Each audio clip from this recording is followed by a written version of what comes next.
Hey, what's going on, everybody? It is Thursday, August 17th. A little bit of a late post for me today. I was traveling around. I'm in Alabama, sweet home Alabama.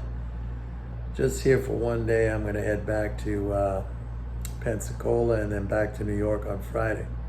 Pensacola is really nice, man. The beach is unbelievable.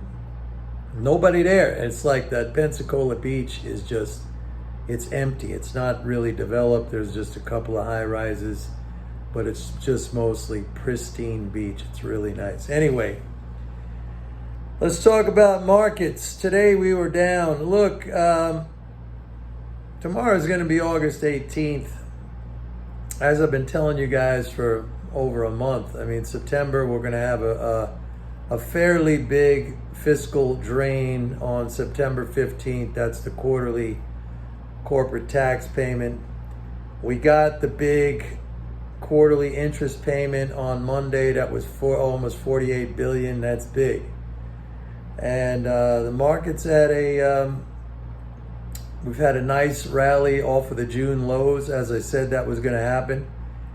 Now, I can see a scenario leading up to that September 15th tax payment, and then even a little bit beyond. I could see things getting a little choppy, a little bit dicey in here now. As I've been saying, the big flow. By the way, yesterday was a net drain, small net drain. It was a 4 billion net drain, but it was like the first net drain we've seen in a while. So yeah, I mean, the flows are just reverting back to what the normal is now, which is around 500 billion leading flow monthly, and let's call it a 100 billion monthly deficit to net flow. Although this month's going to be high, as I said, we can get probably over 200 billion for the month, but we'll see. But anyway, now it wouldn't be unreasonable to anticipate some, choppiness, selling even, coming into that September period where, companies maybe raise some liquidity to pay that tax payment. So there might be less out there to deploy into the market. And don't forget, we still have an overriding, I think, a very evident overriding sentiment that is negative, that is bearish. And, that's all focused again around the Fed, around interest rates. We saw rates, bond yields pop up a little bit. We saw the Fed minutes today. Fed fund futures, they are pricing in right now. Fed fund futures are pricing in a 75 basis point. It goes back and forth, man. Now we're back to a 75 basis point probability at the September meeting. Not by a lot. I mean, it's a small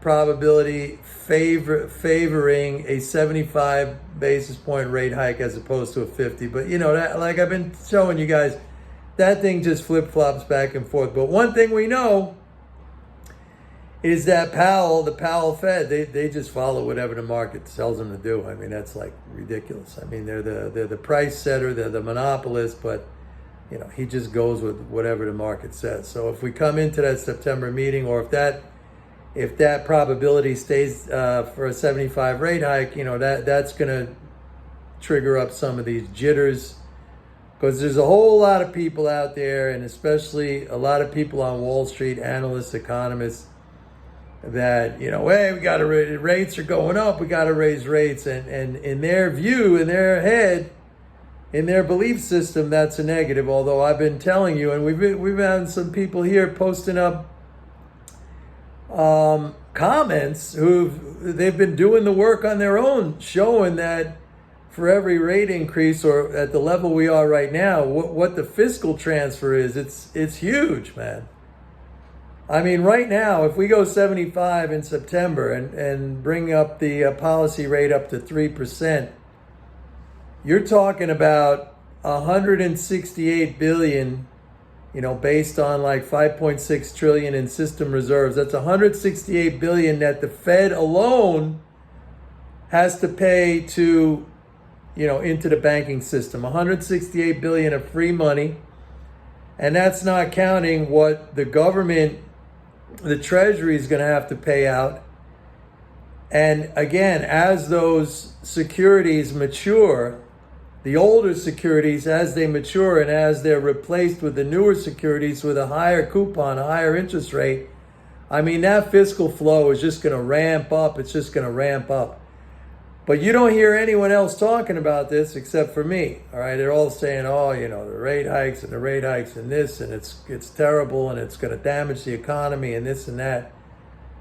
I mean, nobody is telling you, and I showed you, I spoke about it yesterday. I got a 48 billion quarterly interest payment that compared to a 42 billion in May, that compared to a 44 billion a year ago.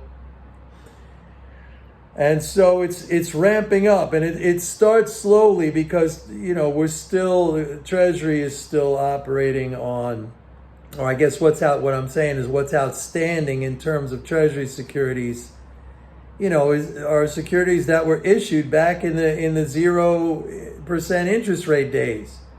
Those first have to start maturing, and like bills, the bills already are kicking in, T-bills, because they don't have a coupon attached. They're sold at a discount. The discount reflects the interest payment, and they're rolled over every 30, 60, 90 days. And that's already having an effect. So, like, if I see selling based on rate fears, I mean, to me, that's just like, that's like waving a red flag in front of a bull. I'm going in there and I'm buying that sell-off based on rate fears, because that is a behavior which does not understand the full dynamic of what's going on. It completely ignores the fiscal side of what happens when rates are increased. All right? And so far, with all these rate hikes that we've had since the beginning of the year, we continue to see loan growth at multi-year highs. And it's just been accelerating. So, like, a lot of people, the bearish argument, if you will, is that rate hikes are going to tamp down credit demand and blah, blah, blah. That's not happening. The opposite is happening. We're actually seeing an acceleration in credit demand. And that's also understandable, because as fiscal comes down, as fiscal support comes down, and I've spoken about this before,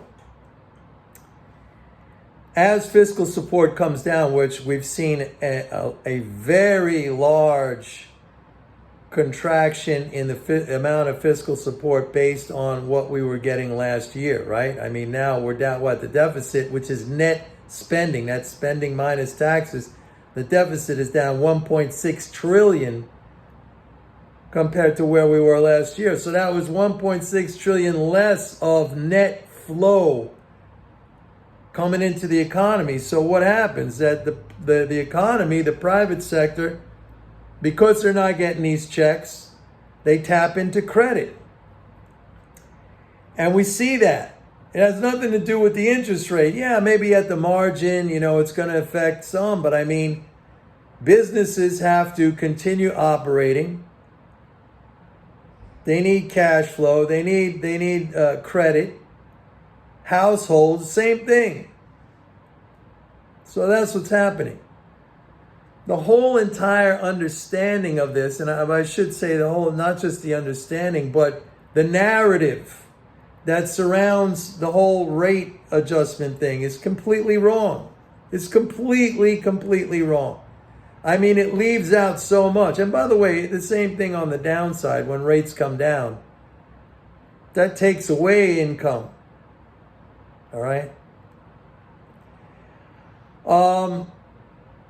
So that's it. I mean, I see the lead up to the September 15th. We could get into this kind of softer market condition.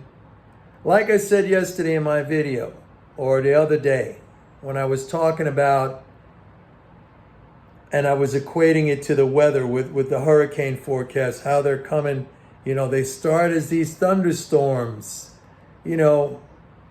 just little thunderstorms, gatherings of thunderstorms out there off the west coast of Africa in the Cape Verde Islands. Somebody actually made a comment here. I got somebody from the Cape Verde Islands following my YouTube channel, man.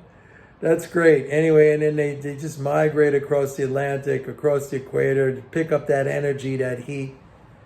And I said, be prepared as we get towards that September date when, that tax payment is due. Things could get a little soft here in the market, but what I was going to say was when you have the knowledge, when you have the understanding, it takes the fear away. A lot of people operate, on high emotion and high fear when the market goes down. It's actually a great opportunity. I mean, I added so much to my portfolio during this whole correction we had since, March, April, May, June. And the bounce has been terrific for me. I hope others have done the same. But I mean, when you know what's going to happen, you're not going to be scared. It's like if you fly in an airplane as a passenger or whatever, a lot of people are really, really scared, when the plane hits turbulence. But any pilot will tell you, that's normal. The plane could handle it. They've been trained. They understand it. They've been through that. I mean, man, you got these planes, just to combine the two things, the two metaphors I've been talking about, hurricanes and planes. You got these hurricane hunter planes that fly into the damn hurricanes to take measurements. I'll tell you a story. This is going back a ways, back in the 90s. I was flying back to New York from Miami. And the plane took off from Miami, and we just got airborne. And then all of a sudden, it went really quiet. All right? I didn't know what happened. I felt we were losing altitude slowly. It wasn't like we were plunging, but I could... when you fly, you know the sensations. You get to know the sensations. But I knew something was weird. We just got real quiet. And then the captain came on. He said, folks, we just lost an engine. It didn't fall off, but what he meant was engine power. One engine shut down. Something happened. He said, we're going to turn around and make an emergency landing at Miami. And, everybody was very calm. He was very calm on the microphone, and we went back and we landed, and then it was no problem. And then after that, I remember being at someplace, I don't know, and I met this guy. He was an commercial airline pilot, and I told him about that. And he's like, yeah, that's no big deal. These planes are designed to fly with one engine. This is a 2-engine plane. I don't know, it was like a 737 or something like that. No problem. These planes are designed. If you lose both of them, yeah, that's a problem. But what I'm saying here, what you got to take away from this is when you have understanding, you don't freak out. The pilot didn't freak out. He knew, okay, we got an engine problem. You shut it down. You got the other engines operating. We went back to the airport. We landed. No problem. Same thing. We know what's going to happen now. The interest rates are not a problem, all right? In fact, they're a positive. Coming into September, yeah, we're going to have some turbulence because of that drain. And leading up to that, it's going to be soft. But then after that, we get back on track again. November, we get September, October, seasonally bad, exactly because of these drains. And then November, boom, we get another quarterly interest payment. And then, spending is usually strong at the end of the year.